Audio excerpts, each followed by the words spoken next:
Judge a person not by what they accomplish, but what they had to overcome for their accomplishment. People that are hungry have zero excuses for not pursuing their dreams. And they come back again and again and again. They operate like Willie Jolly, who said that a setback is a setup for a comeback. I've got a saying, if life knocks you down, try and land on your back, because if you can look up, you can get up. Get up, get up, get up. I'm training people to get into their greatness, to begin to develop the courage to pursue dreams beyond their comfort zones. Because in order to do something you've never done, you've got to become someone you've never been. When you're pursuing your greatness, you don't know what your limits are, so you act like you don't have any. There's never a shortage of opportunities. It's just a shortage of thinking. Because some things are taught and some things are caught. When I was in the 5th grade, they put me back from the 5th grade into the 4th grade. I failed again in the 8th grade. I have no college training. So being identified and labeled as DT, the dumb twin, it gave me a lot of things to overcome. And so there was no one to dispute what was said about me, and I bought it. Even if you are told a lie, faith comes by hearing and hearing and hearing. You hear it often enough, it becomes your reality. Perception not challenged becomes real for you. Someone's opinion of you does not have to become your reality. So if you can track failure, you can also track success. You have greatness in you. I don't know you, but here's what I know based upon my own experience. You have greatness in you, that you have the ability to do more than you could ever begin to imagine. You have greatness in you. There's a presence in each and every one of us that waits and listens to the voice of the genuine in yourself. It will be perhaps the only God you will ever have or hear. And if you cannot hear it, all of your life will be spent on the ends of strings that somebody else pulls. When you recognize your greatness, no one will ever pull your strings. You are different. You were created on purpose with a purpose to manifest that purpose through you. You will never exercise authority and dominion over your life until you exercise authority and dominion over what you are not. Most people go through life living the lie that has been told about them. There's something in you that's greater than your circumstances. There's something in you that's greater than the adversities that you're facing. In life, you're either in a problem, just left one, or headed toward one. You have greatness in you.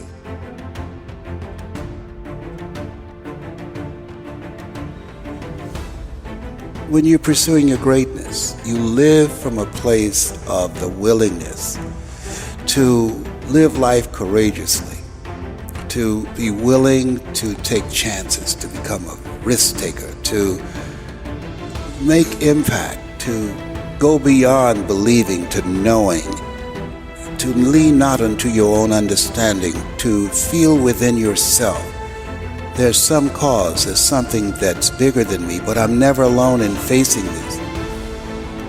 There's a presence that will never leave me nor forsake me. And that when you step into that place, more of thee, less of me, that there's a place where we can go within ourselves.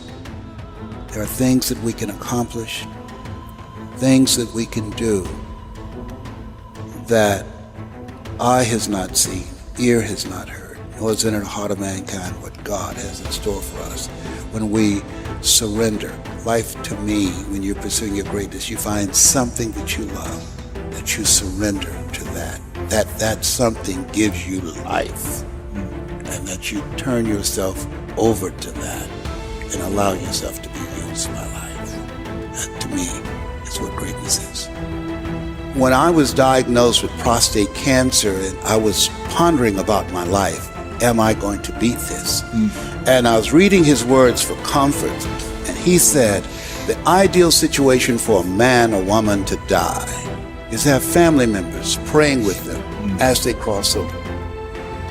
But imagine being on your deathbed and standing around your bed, the ghost of the dreams, the ideas, the abilities given to you by life, but you, for whatever reason, you never pursued those dreams You never acted on those ideas. You never used those gifts, and there they are looking at you with large angry eyes saying, we came to you.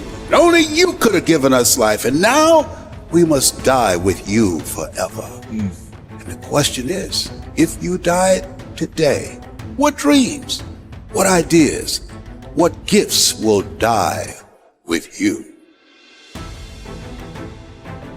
As I face inevitable death, what in the meaning and purpose of my life that will not be undone or destroyed when I'm gone? My goal now, we learn, we earn, we pass it on.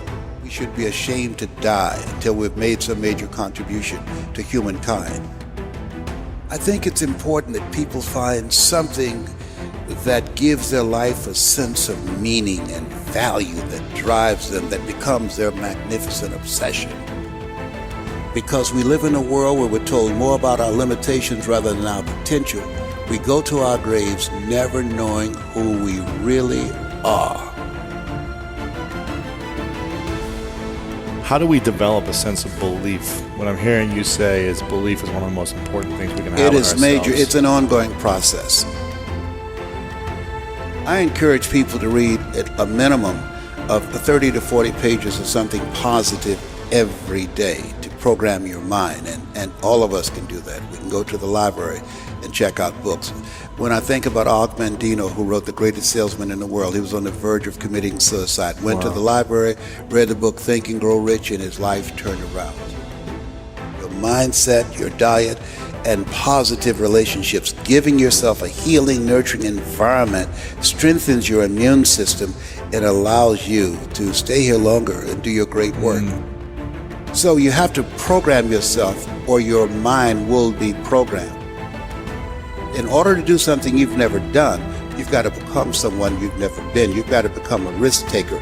This God said, if you're not willing to risk, you can't grow. And if you can't grow, you can't become your best. And if you can't become your best, you can't be happy. And if you can't be happy, then what else is there? When you find something that you love, you will study it. Something that you love that becomes not just confident, but you will become competent on that. I pour myself into it. I lose myself into it because it's not about me, it's about the audience. Ask for help, not because you're weak, but because you want to remain strong, and don't stop until you get it. I tell people, you're going to face tough times, but I affirm no matter how bad it is or how bad it gets, I'm going to make it. You don't get in life what you want, you get in life what you are. Develop your communication skills, because once you open your mouth, you tell the world who you are. So live a life of contribution. Decide that you are going to live your life in such a way, as Horace Mann said, you should be ashamed to die until you made some major contribution to humankind.